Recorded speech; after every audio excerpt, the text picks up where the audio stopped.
नमस्कार। इस समय आप देख रहे हैं news in India. News in India में आपका स्वागत है। आइए नजर डालते हैं आज की कुछ खास खबरों पर। तीनों कृषि कानूनों के विरोध में दिल्ली के अलग अलग बॉर्डर पर शुरू हुए किसान आंदोलन का आज 79वां दिन है। कृषि कानूनों के विरोध में सिंघू बॉर्डर पर चल रहे किसान आंदोलन को समर्थन देने के लिए पंजाब से 150 से अधिक निजी एम्बुलेंस किसानों को समर्थन देने के लिए करनाल से होते हुए सिंघू बॉर्डर के लिए रवाना हुई हैं। एम्बुलेंस चालकों ने कहा है कि पूरा पंजाब किसानों के साथ है, इसीलिए किसानों को समर्थन देने वे आज पहुंच रहे हैं। पंजाब के सैकड़ों एम्बुलेंस चालक सरकार से जल्द ही तीनों कृषि कानूनों को वापस लेने की मांग कर रहे हैं। ਜਿਹੜੀਆਂ ਤੁਸੀਂ ਐਂਬੂਲੈਂਸ ਦੇਖ ਰਹੇ ਹੋ ਇਹ ਪੂਰੇ ਪੰਜਾਬ ਵਿੱਚੋਂ ਹਾਲਾਂਕਿ ਹਰ ਇੱਕ ਜ਼ਿਲ੍ਹਿਆਂ ਵਿੱਚੋਂ ਇਕੱਠੀਆਂ ਹੋਈਆਂ ਨੇ ਪਟਿਆਲੇ ਤੋਂ ਫਿਰ ਆਪਾਂ ਇਹ ਜਿਹੜੀਆਂ ਕਿ ਸਾਰੀ ਐਂਬੂਲੈਂਸ ਨੇਗੀਆਂ ਦਿੱਲੀ ਅੰਦੋਲਨ ਦੇ ਵਿੱਚ ਜਾ ਰਹੀਆਂ ਨੇਗੀਆਂ। मोदी सरकार को थोड़ी बहुत ही शर्म करनी चाहिए। वो तो बिल्कुल ही भी सोच ही नहीं रहे हमारे किसानों के बारे में। इसके लिए हमारा पूरा समर्थन है। जो काल है वो मोदी जी को जगाने के लिए है हमारी। कितनी एम्बुलेंस पहुंची है? कि कम से कम 150 एम्बुलेंस है हमारी। किसानों से पूछते हैं इनकी मांगों को लेकर आखिर इतना समय हो गया, सरकार ने कोई पहल क्यों नहीं की है? काफ़ी समय हो गया। आप यहाँ काफ़ी समय से बैठे हुए हैं, आपको क्या लगता है सरकार मानेगी या नहीं मानेगी और अंतिम आपका निर्णय क्या होगा? देखो सीधी बात है, ये हमारे मरने जीने किसान के मरने जीने की लड़ाई है। क्यों है कि किसान को बिल्कुल ये दिखाई दे रहा है कि उसकी ज़मीन चली जाएगी। ये बिल्कुल ये दिखाई दे रहा है कि उसके आगे जो बच्चों का जो कोई भविष्य है वो बिल्कुल अंधकार में दिखाई दे रहा है। इसलिए वो अपने ज़मीन को बचाने के लिए, अपने बच्चों की रोटी बचाने के लिए वो ये संघर्ष कर रहा है। उसके पास और कोई संघर्ष के अलावा उसके पास कोई रास्ता भी नहीं है। मतलब उसने तो ये संघर्ष करना ही पड़ेगा, उसकी मजबूरी है अपने बच्चों को मतलब वो करने के लिए। आज नौकरी भी नहीं है, ज़मीन भी उसकी चली जाएगी तो मतलब उसके बच्चे या वो क्या खाएंगे। अच्छा, ज़मीन को लेकर सरकार ने स्पष्ट कर दिया है कि ज़मीन का कोई प्रावधान नहीं है उसमें, तो फिर सरकारों को शंका कैसी है? किसानों को शंका इसलिए है, देखिए इन कानूनों में जो प्रोडक्शन को खरीद करने की है वो पावर भी कंपनी को चली गई और जो बेचने की जो पावर है उस उत्पादन को वो भी कंपनियों के पास होगी। मतलब उत्पादन पर भी उसका कंट्रोल होगा और बिक्री पर भी उसका कंट्रोल होगा निश्चित तौर पे।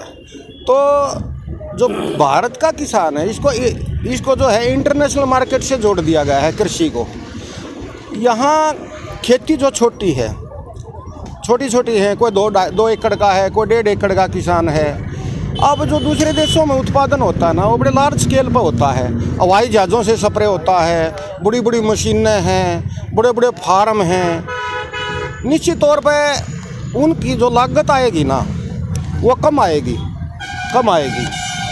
भारत का जो किसान है उसकी उत्पादन की जो कीमत ही ज़्यादा आएगी क्योंकि उसके पास वो साधन नहीं है उस तरह से।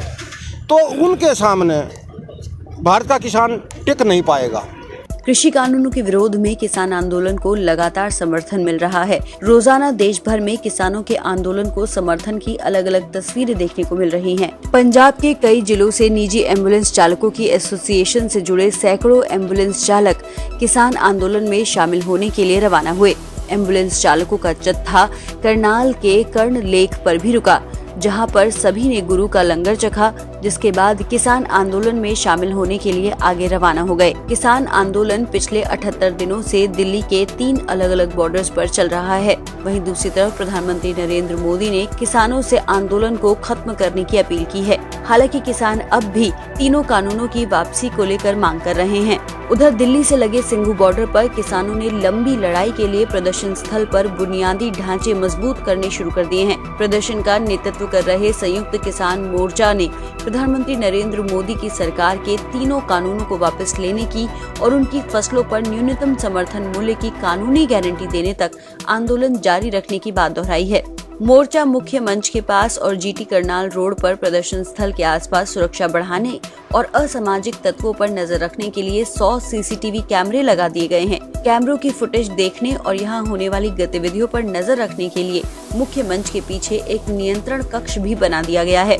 आपको बता दें कि प्रदर्शन स्थल के आसपास गश्त लगाने, यातायात नियंत्रित करने और रात में पहरा देने के लिए 600 स्वयंसेवक का एक दल गठित किया गया है। वहीं 700 से 800 मीटर की दूरी पर अहम स्थानों पर 10 LCD स्क्रीन लगाने का काम जारी है। आपको बता दें कि कृषि कानूनों को निरस्त करने की मांग को लेकर हजारों किसान दिल्ली की अलग अलग सीमाओं पर गत वर्ष नवंबर से डटे हुए हैं। सरकार और प्रदर्शन कर रहे किसानों के बीच अब तक 11 दौर की बैठक बेनतीजा रही है। फिरोजाबाद के रसूलपुर इलाके में हाजीपुरा की एक मार्केट में देर रात करीब 2 बजे भीषण आग लग गई। आग ने करीब 10 दुकानों को अपनी चपेट में ले लिया। आग इतनी भीषण थी कि दुकानें जलकर राख हो गईं। दुकानों में रखे कई मुर्गे भी जलकर मर गए। बताया जा रहा है कि आग शॉर्ट सर्किट से लगी। आग इतनी भीषण थी कि उसने सारी दुकानों को अपनी चपेट में ले लिया। इन दुकानों में कुछ दुकानें चिकन की थीं तो कुछ दुकानें अन्य सामान की। चिकन की दुकानों में जिंदा मुर्गे बंद थे, वह भी आग लगने की वजह से मर गए। आग की खबर से दुकानदार मौके पर पहुंचे और आग बुझाने का काफ़ी प्रयास किया, लेकिन आग इतनी तेज थी कि बुझ नहीं रही थी। फायर ब्रिगेड की टीम ने काफ़ी देर बाद आग पर काबू पाया। आग में करीब 10 लाख रुपए से ज़्यादा का नुकसान बताया जा रहा है। मेरी दुकान सब्जी की थी। 3 बजे के बाद इसमें आग लगी है। सारी दुकान, सारा माल जल गया है। और क्या नाम है, फ़ोन करा गया पुलिस को, पुलिस भी देर में आई। फिर दंकल को फ़ोन करा गया, दंकल आई कम से कम 2.5-3 घंटे के बाद। जब सब कुछ जल गया उसके बाद आई है। सारा नुकसान सभी लोगों का हुआ है। सारा जितना माल भरा हुआ था सब जल गया। 4:45 पर फायर कंट्रोल रूम फिरोजाबाद को डायल 112 के माध्यम से और CCR के माध्यम से सूचना प्राप्त हुई कि हाजीपुरा में सड़क के किनारे रखे खोखों में आग लगी है। सूचना प्राप्त होते ही 2 बड़े फायर टेंडर का टर्नआउट कराया गया। साथ ही साथ सिकोहाबाद को भी एहतियातन फायर टेंडर को बुला लिया गया। जाकर देखा कि आग 4 से 5 खोखों में फैली हुई थी, जिससे प्रतीत होता है कि स्थानीय लोगों द्वारा किन्हीं कारणवश सीधे विभाग को सूचना देने में देरी हुई। तत्काल 2 पंपिंग यूनिट से कार्य करते हुए आग को कंट्रोल किया गया और आबादी में फैलने से रोका गया। इस कार्य में एक स्थानीय व्यक्ति 10 से 12% ये आग बुझाते समय झुलस गया। 1 घंटे के अंदर आग कंट्रोल की गई और कोई जनहानि नहीं है और आग को आबादी में फैलने से रोका गया। धन्यवाद। विश्वविद्यालय की जमीन को लेकर मुख्यमंत्री योगी आदित्यनाथ के बयान से बड़ी सरगर्मी। डीएम द्वारा शासन को भेजी गई रिपोर्ट से और बढ़ गई। आपको बता दें कि आजमगढ़ में विश्वविद्यालय अभियान के संयोजक और associate professor doctor Sujit Bhushan ने कहा कि लोकसभा चुनाव के पूर्व मार्च 2019 में सूबे के मुखिया योगी आदित्यनाथ ने जनपद वासियों द्वारा लंबे समय से विश्वविद्यालय अभियान का संज्ञान लेते हुए राज्य विश्वविद्यालय की घोषणा की थी। अगस्त 2019 में सठियाव ब्लॉक के मोहब्बतपुर में जमीन अधिग्रहण की घोषणा हुई और 327 किसानों की जमीन का लगभग 30 करोड़ मुआवजा देकर जमीन का अधिग्रहण भी किया जा चुका है। शिक्षक संघ के अध्यक्ष डॉक्टर प्रवेश कुमार सिंह ने कहा कि कार्यदायी संस्था के लोक निर्माण विभाग मिट्टी पाटने के लिए 50 करोड़ की मांग कर रहे हैं। आज हम लोग को इसलिए यहाँ पर आना पड़ा, मजबूरन आना पड़ा, क्योंकि परसों एक खबर आई कि माननीय जिलाधिकारी महोदय यहाँ से 45 किलोमीटर दूर नेहुरी, जो अंबेडकर नगर के बॉर्डर पर स्थित है, वहाँ का प्रस्ताव विश्वविद्यालय के लिए बना करके शासन में भेज रहे हैं। जबकि 1.5 साल पहले आजमगढ़ मऊ मार्ग पर स्थित शाहगढ़ के पास मोहब्बतपुर की ज़मीन को एक्वायर किया गया था और वहाँ के यहाँ जो काश्तकार जुटे हुए हैं 327 काश्तकारों की ज़मीन भी एक्वायर की जा चुकी है, जिसमें लगभग 30 करोड़ रुपया उनका भुगतान किया जा चुका है। और वहाँ पर लोलैंड का बहाना बना करके उसको 1.5 साल के बाद आज अचानक कहा जा रहा है कि विश्वविद्यालय को हम नेवरी लेकर के जाएंगे। उसका विरोध करने के लिए आम जनता ने लड़ करके वो विश्वविद्यालय लिया है। माननीय मुख्यमंत्री महोदय ने यहाँ की जनता के संघर्ष का संज्ञान लेते हुए यहाँ पर विश्वविद्यालय दिया है, अपना ड्रीम प्रोजेक्ट यहाँ पर उसे बनाया है। इसलिए हम लोग उसके साथ किसी भी प्रकार का खिलवाड़ नहीं होने देंगे। इसलिए हम लोग उनका विरोध करने के लिए कि विश्वविद्यालय किसी भी स्थिति में मोहब्बतपुर से कहीं नहीं जाएगा, इसलिए हम लोग जिलाधिकारी महोदय से मिलने आए हैं और विनयपूर्वक अपनी मांग रखने आए हैं कि बड़े संघर्ष के बाद ये विश्वविद्यालय नसीब हुआ है आजमगढ़ को, उसके साथ किसी प्रकार का कोई खिलवाड़ न किया जाए। अगर आपकी मांगें पूरी नहीं होंगी तो क्या निश्चित रूप से हम लोग ने लगातार आंदोलन करके 5 साल लगातार आंदोलन किया गया, तब जाकर के ये विश्वविद्यालय आजमगढ़ को मिला है, जिसके लिए हम लोग माननीय मुख्यमंत्री महोदय को बार बार आभार प्रकट कर चुके हैं, जिससे शासन ने कटौती की है। इसी को लेकर ठनी है। दूसरी तरफ जिलाधिकारी राजनीतिक षड्यंत्र के तहत विश्वविद्यालय को दूसरी जगह स्थानांतरण और मुख्यालय से 45 किलोमीटर दूर अंबेडकर नगर जिले की सीमा पर नेवरी में ले जाने का प्रस्ताव दे रहे हैं, जो सरासर गलत है। वहीं समाज सेविका अनीता द्विवेदी ने कहा कि मुख्यमंत्री के विश्वविद्यालय के ड्रीम प्रोजेक्ट के साथ लोक निर्माण विभाग और जिला प्रशासन द्वारा खिलवाड़ किया जा रहा है। जाहिर सी बात है, अभी हमारे संयोजक डॉक्टर सुजीत श्रीवास्तव ने आपको इसके बारे में बताया है कि यहाँ से विश्वविद्यालय अन्यत्र ले जाया जा रहा है, जो कि हम नहीं ले जाने देंगे। बहुत मेहनत करके आधी आबादी ने पुरुषों के साथ मिलकर इस जंग को जीता है, और हाँ सही है कि किसी ने खैरात में नहीं दिया है। ये हमारी मेहनत थी, हमारा परिश्रम था, हमारा अथक प्रयास था, जो कि विश्वविद्यालय हमें मिला। और हम अभी तो विनम्र अनुरोध करते हैं और अंत में हम चेतावनी देंगे कि विश्वविद्यालय अभियान मोहब्बतपुर में ही बनेगा और वहीं बनना चाहिए। नहीं तो हमारी बहुत लड़कियां जो कि इस चीज़ से पीछे हट जा रही हैं, नहीं पढ़ पा रही हैं, उनकी योग्यता को दबा दिया जा रहा है, उन्हें वो फैसिलिटी नहीं मिल पा रही है। वही चीज़ को लेके हम लोग शहर में मांग रहे थे आजमगढ़ विश्वविद्यालय अभियान विश्वविद्यालय को, और हम चाहते हैं कि वो वहीं पे बने। अगर ऐसा नहीं होता तो अगला कदम क्या होगा? जैसे हमने 65 दिन का अनवरत अनशन किया था, उस बारिश में, उस कोहरे में हमारे जो विकलांग बच्चे हैं वो भी उस झोपड़ी में बैठे हुए थे, और ये सोचिए कि तिरपाल भी नहीं था, वो पॉलीथीन का टेंट बनाया गया था। और जब इतनी मेहनत से हमें विश्वविद्यालय मिला है तो हम उसको लेके रहेंगे, अगर नहीं मिलता है तो हम फिर उसी तरह के आंदोलन को जिंदा रखेंगे। आगरा में ताजमहल के पास समाजवादी पार्टी के नेता राकेश अग्रवाल के होटल में देह व्यापार कराया जा रहा था। यहाँ विदेशी युवतियों को ऑन डिमांड बुलाया जाता था। ये काम भीमा करता है। वह पहले भी देह व्यापार के मामले में पकड़ा जा चुका है। थाना ताजगंज पुलिस ने गुरुवार रात को होटल पर छापामार कार्रवाई की। इस दौरान होटल से 2 विदेशी युवतियां और 5 युवक पकड़े गए। आरोपियों से पूछताछ में चौंकाने वाले खुलासे हुए हैं। आपको बता दें कि थाना ताजगंज के शिल्पग्राम के पास शुभ रिसोर्ट में गुरुवार रात को पुलिस ने छापा मारकर उज्बेकिस्तान की 2 युवतियों और 5 युवकों को पकड़ लिया। इनमें देह व्यापार का चर्चित एजेंट भीमा भी शामिल है। पूछताछ में पता चला है कि भीमा ही विदेशी युवतियों को होटल में बुलाता था। एसपी सिटी ने बताया कि प्राथमिक पूछताछ में पता चला है कि होटल में देह व्यापार कराया जा रहा था और इसके लिए 15 दिन की बुकिंग होती थी। युवतियों की फोटो ग्राहकों को व्हाट्सएप पर भेजी जाती थी। इसके बाद रेट तय किया जाता था। ग्राहक जिस युवती को पसंद करते थे उसको ग्राहक के पास भेज दिया जाता था। जो विदेशी युवतियां पकड़ी गई हैं उनमें उनके पास वीज़ा नहीं है, उनका वीज़ा खत्म हो गया है, उनके पास आधार कार्ड भी मिले हैं। युवतियों से पुलिस पूछताछ कर रही है। पुलिस की पूछताछ में पता चला है कि ये होटल समाजवादी पार्टी व्यापार सभा के जिलाध्यक्ष राकेश अग्रवाल का है। उनके सहयोगी चिराग और सुंदरम हैं। तीनों मौके से अभी फरार हैं। प्राथमिक जांच में ये भी पता चला है कि होटल सपा नेता ही चला रहे थे। उधर सपा जिलाध्यक्ष रामगोपाल बघेल का कहना है कि राकेश अग्रवाल के पास फिलहाल पार्टी में कोई पद नहीं है, ना ही वह पार्टी में कोई सक्रिय सदस्य है। वर्ष 2020 में पुलिस ने देह व्यापार के मामले में सरगना महिला को गिरफ्तार किया था। उसे जेल भेज दिया गया था। इसके बाद 10 से अधिक लोगों की गिरफ्तारी करके जेल भेजा गया था। तब खुलासा हुआ था कि शहर के होटलों को किराए पर लेकर देह व्यापार कराया जा रहा है। दिल्ली, मुंबई सहित अन्य शहरों से ऑन डिमांड युवतियों को सरगना महिला बुलाती थी। उसने अपना बड़ा नेटवर्क खड़ा कर लिया था। आजमगढ़ से फरार चल रहे 50,000 रुपए के इनामी बदमाश को दिल्ली से गिरफ्तार कर लिया गया। पकड़ा गया अपराधी श्याम बच्चन उर्फ अंतु थाना फूलपुर के गांव अरारा का निवासी है।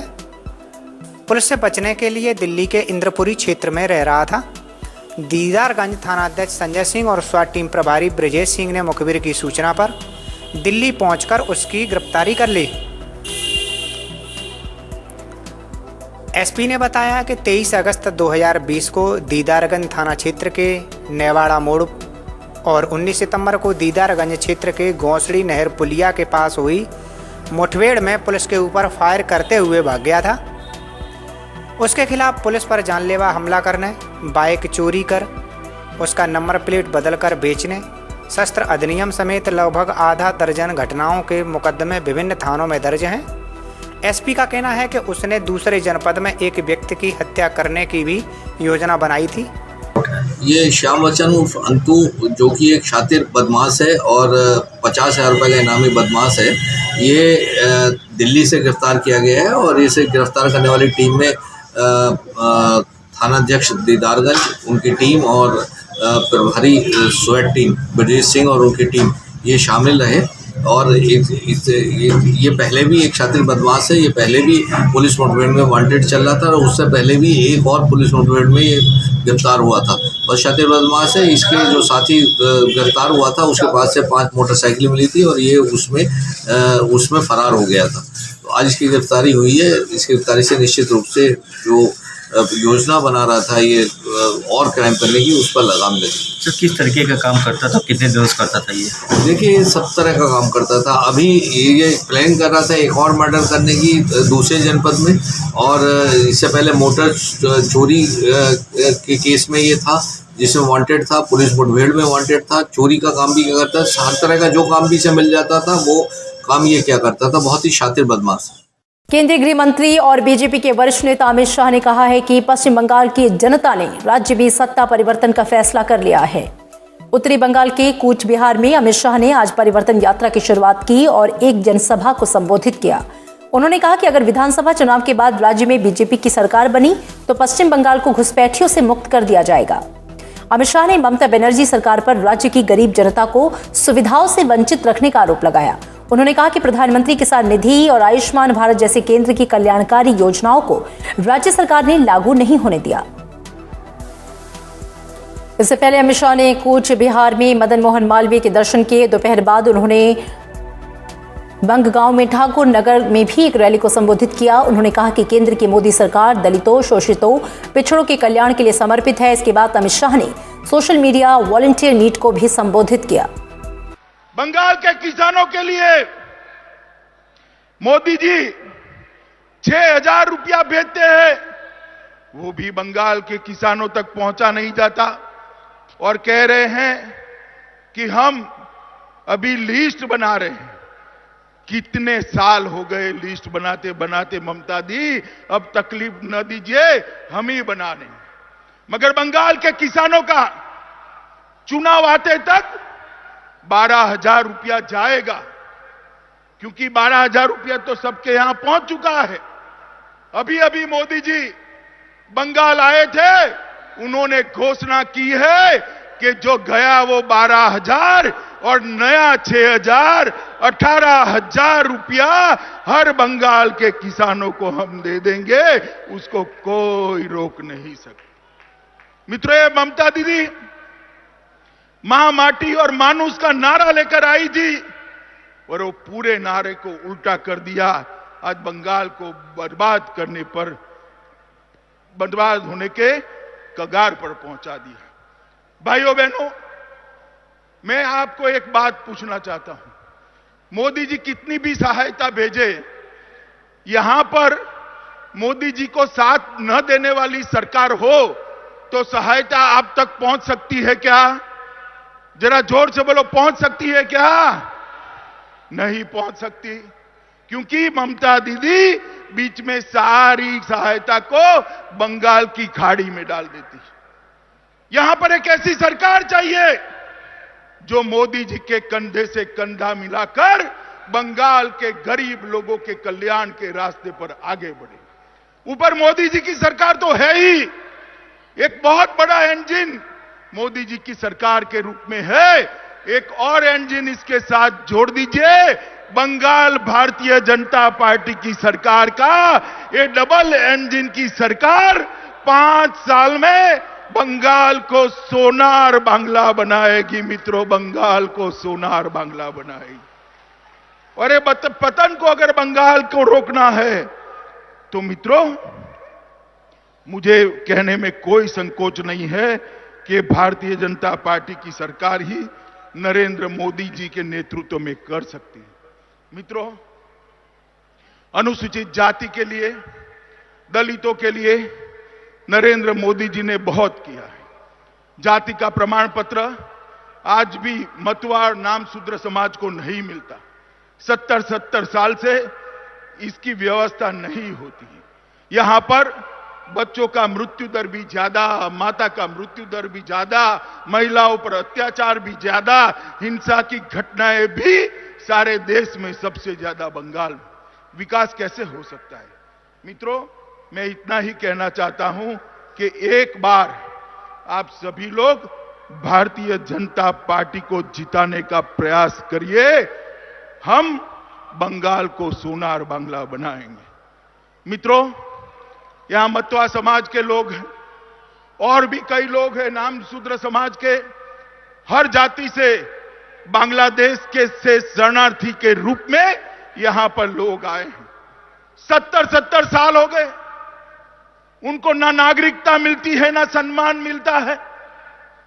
जब विभाजन हुआ, कांग्रेस के नेताओं ने वादा किया था कि जो भी हिंदू शरणार्थी आएंगे हम सबको नागरिकता भी देंगे, उनको सम्मान भी देंगे और उनको गले से भी लगाएंगे। गले लगाना तो दूर रहा, नागरिकता नहीं दी। 2018 में हमने वादा किया था कि 19 में नरेंद्र मोदी सरकार चुनकर लाइए, हम सिटीजनशिप में अमेंडमेंट कर कर कानून लाएंगे जो मेरे मतवा समाज के भाइयों को भारत की नागरिकता देगा, भारत की नागरिकता देगा। हमने 2018 में वादा किया था, 19 में मतवा समाज ने हमारी झोली कमल के फूलों से भर दी।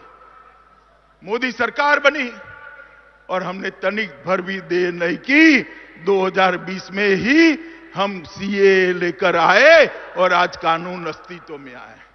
बीच में कोरोना आ गया, ममता दीदी ने शुरू कर दिया कि झूठा वादा है, कुछ होगा नहीं, देंगे नहीं, और वो देंगे तो हम देंगे नहीं, हम उसको रोकेंगे, मेरी जान है तब तक नहीं होगा।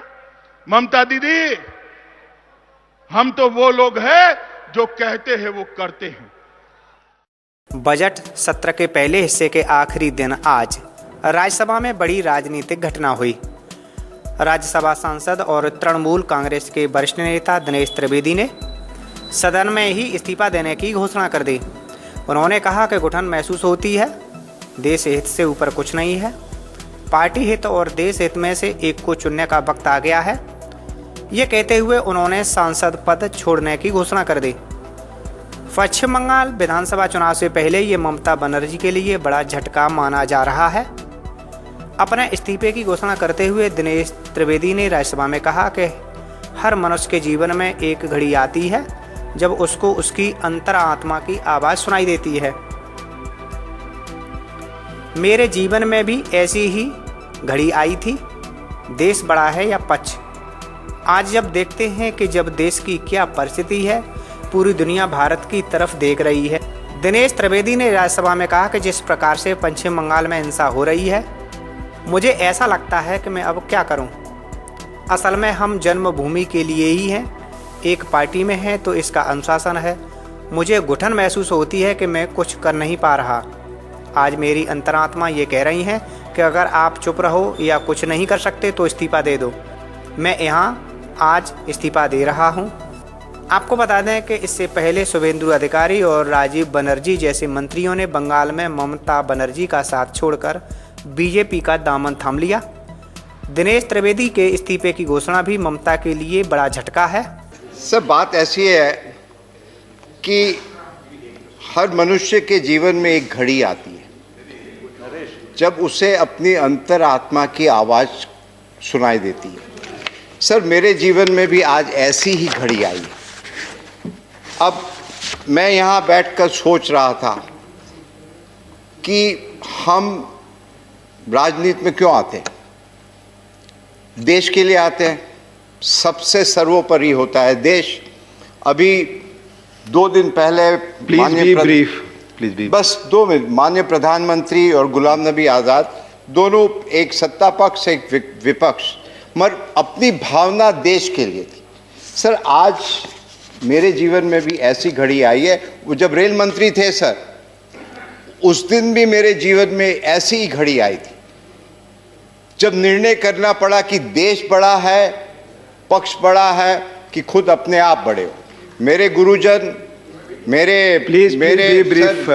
हाँ 2 मिनट सर, सर हम ज़्यादा बोलते नहीं है कभी, जानता हूँ, मैं जानता हूँ, पर चूंकि मेरे सर गुरुजन, मेरे माँ बाप, जब मुझे बेस्ट पार्लियामेंट का अवार्ड मिला था तभी भी मैंने ये कहा था कि मुझे उस लायक बनाया। तो आज भी जब देखते हैं कि देश की क्या परिस्थिति, पूरी दुनिया हिंदुस्तान की तरफ देखती है। कोविड का भी जब हुआ, दुनिया देख रही थी कि किस प्रकार हिंदुस्तान आगे निकलेगा। बहुत अच्छी तरह सबने मिलकर, जैसे प्रधानमंत्री ने बताया कि 130 करोड़, मगर नेतृत्व उनका था। तो सर, कहने का मकसद यही है कि जिस प्रकार से वायलेंस हो रहा है हमारे प्रांत में, जिस प्रकार से लोकतंत्र में कुछ भी हो, तो मुझे यहाँ बैठा बैठा बड़ा अजीब लग रहा है कि मैं करूँ क्या। हम आते हैं उस देश से जहाँ रविन्द्रनाथ टैगोर, सुभाष चंद्र बोस, खुदीराम, और वो जो कविता होती है ना कि एमुन देश कोथाय पा खुजे पाबे गो ना गो तुमी, सेजे होच्चे आमार जन्मभूमि। असल में हम जन्मभूमि के लिए ही है और कुछ नहीं। और मुझसे ये देखा नहीं जा रहा कि हम करें तो क्या सीमित है। एक पार्टी में है तो पार्टी की डिसिप्लिन है, और I am grateful to my party that they have set me here. मगर मुझे अब थोड़ी घुटन महसूस होती कि हम कुछ कर नहीं पा रहे, उधर अत्याचार। तो मेरी आत्मा की आवाज़ आज ये कह रही है, और वो स्वामी विवेकानंद जो कहते थे, arise awake and stop not till the goal is reach.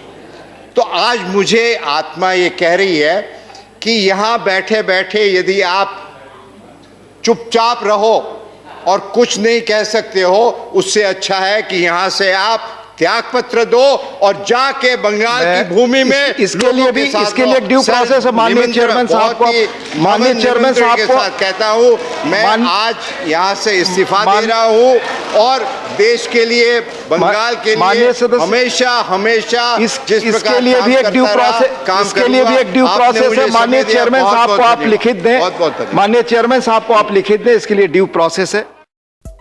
Corona महामारी के खिलाफ भारत मजबूती के साथ लड़ रहा है। देश में इस वक्त दुनिया का सबसे बड़ा टीकाकरण अभियान तेज गति से चल रहा है और भारत ने इसमें एक और महत्वपूर्ण उपलब्धि हासिल की है। भारत कोविड-19 के खिलाफ 70 लाख से अधिक लोगों को टीके लगाने वाला दुनिया का सबसे तेज देश बन गया। भारत ने ये उपलब्धि केवल 26 दिनों में हासिल की। आज शाम 7 बजे तक 74,30,000 से अधिक लाभार्थियों का टीकाकरण किया जा चुका है। इनमें 57,90,000 से ज्यादा स्वास्थ्य देखभाल कर्मी और 16,40,000 से ज्यादा फ्रंटलाइन कर्मचारी शामिल हैं। देश में कोविड के दैनिक नए मामलों में गिरावट जो है वो लगातार जारी है। कोरोना वायरस के संक्रमण का उपचार करा रहे रोगियों की संख्या घटकर 1,42,000 के करीब हो गई है। वर्तमान मरीजों की कुल संख्या भारत के कुल सकारात्मक मामलों का केवल 1.3% है।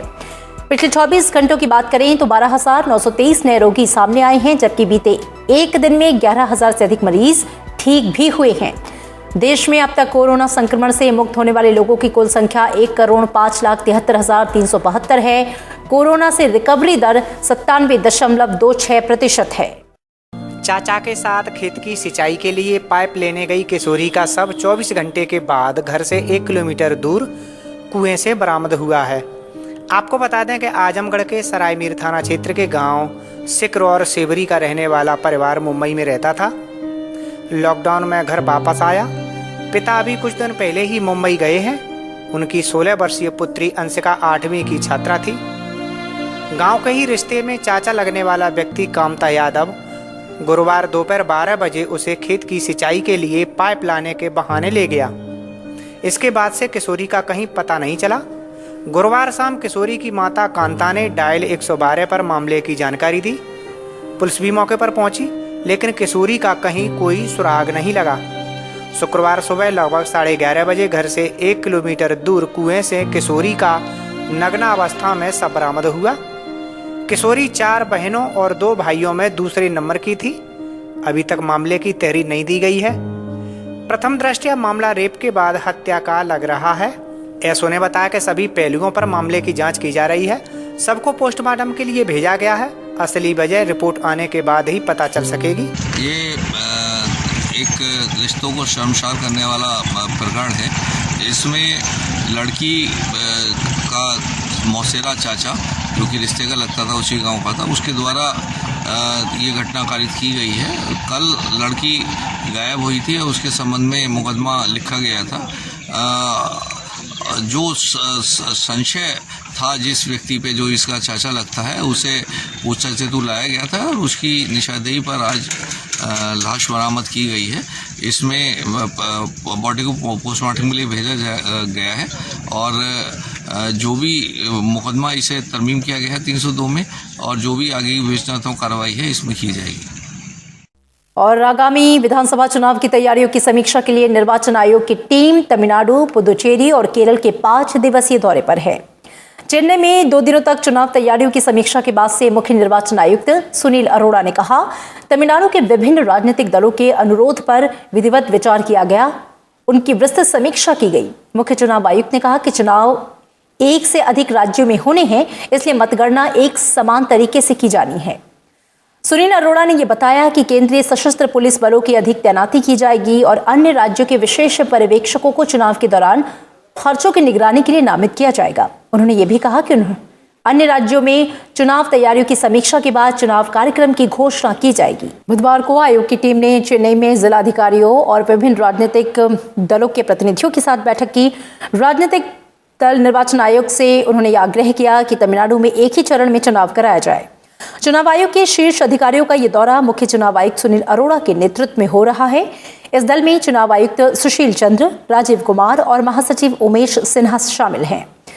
तमिलनाडु के बाद अब चुनाव आयोग की टीम पुदुचेरी का दौरा करेगी। इसके बाद से 13 और 14 फरवरी को चुनाव आयोग की टीम केरल में चुनाव तैयारियों की समीक्षा करेगी। इन 3 राज्यों में पहले चुनाव आयोग ने असम और पश्चिम बंगाल में भी चुनाव तैयारियों का जायजा लिया। इन 5 राज्यों में विधानसभाओं का मौजूदा कार्यकाल मई और जून महीने की अलग अलग तारीखों को पूरा हो रहा है। Many parties talked about some local festivals, the Tamil New Year, the exams, the heat. I must inform both the honorable friends that before announcing the dates, Mr. Sinha and his team, they take into account all that. For example, the exams. He had 4 or 5 meetings with the chairman of Central Board of Education and gave him our feedback on the dates, etc.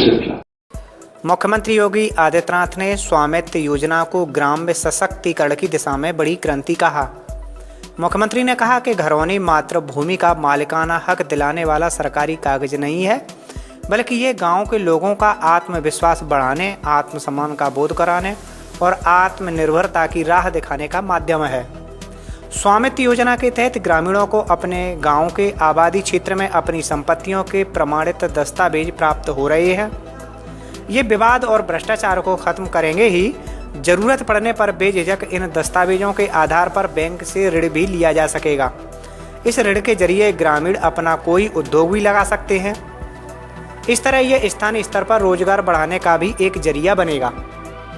CM Yogi Adityanath शुक्रवार को मुख्यमंत्री आवास पर स्वामित्व योजना अंतर्गत प्रदेश के 11 जनपदों, जिनमें जालौन, झांसी, ललितपुर, हमीरपुर, महोबा, चित्रकूट, बांदा, फतेहपुर, कौशाम्बी, वाराणसी और आजमगढ़ के 1001 ग्रामों में 1,57,244 ग्रामीण आवासीय अभिलेख के डिजिटल वितरण कार्यक्रम में लाभार्थियों से संवाद कर रहे थे।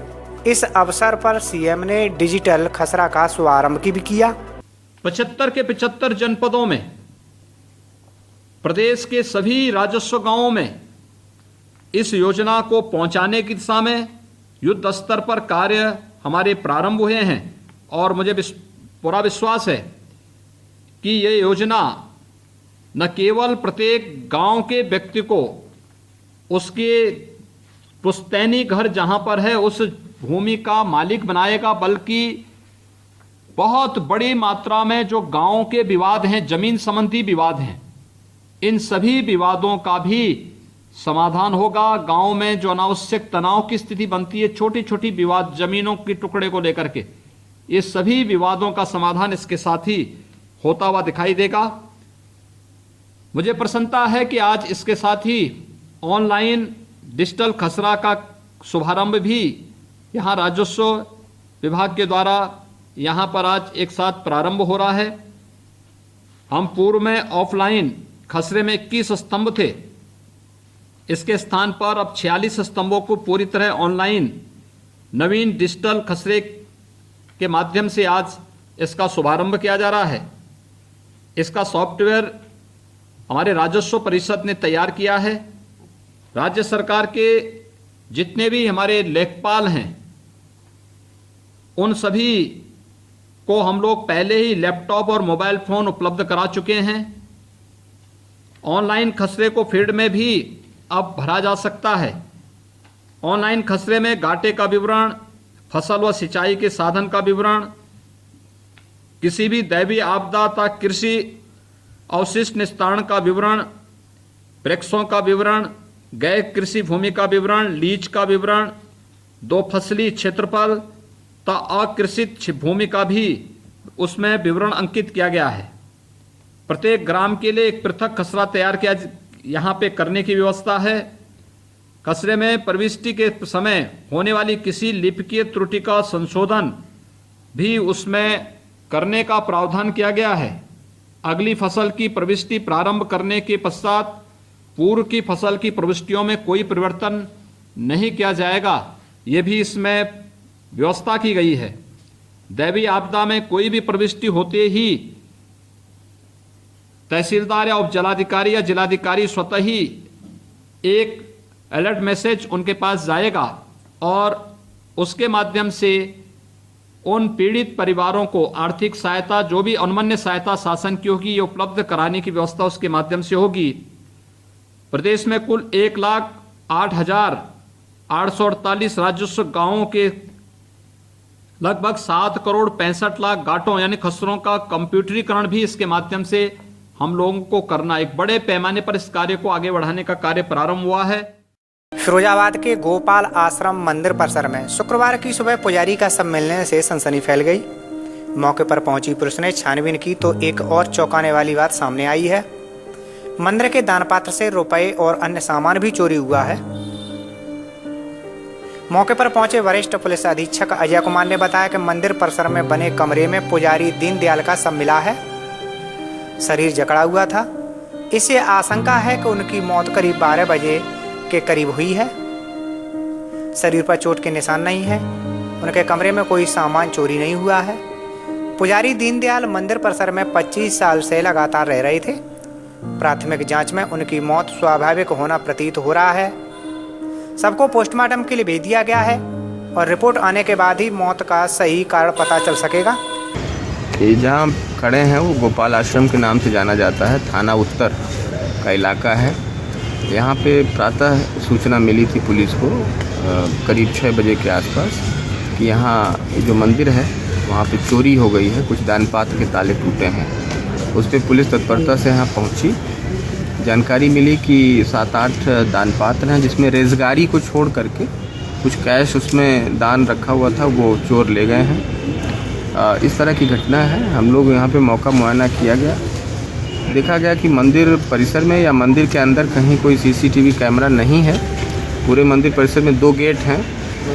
एक गेट के पास बाहर एक कैमरा है जिसका एक फुटेज आ रहा है, जिसमें 2 लोग संदिग्ध हैं जो चेहरा ढके हुए हैं, वो अंदर घुसते दिखाई दे रहे हैं। रात करीब 2 बजे का समय लग रहा है।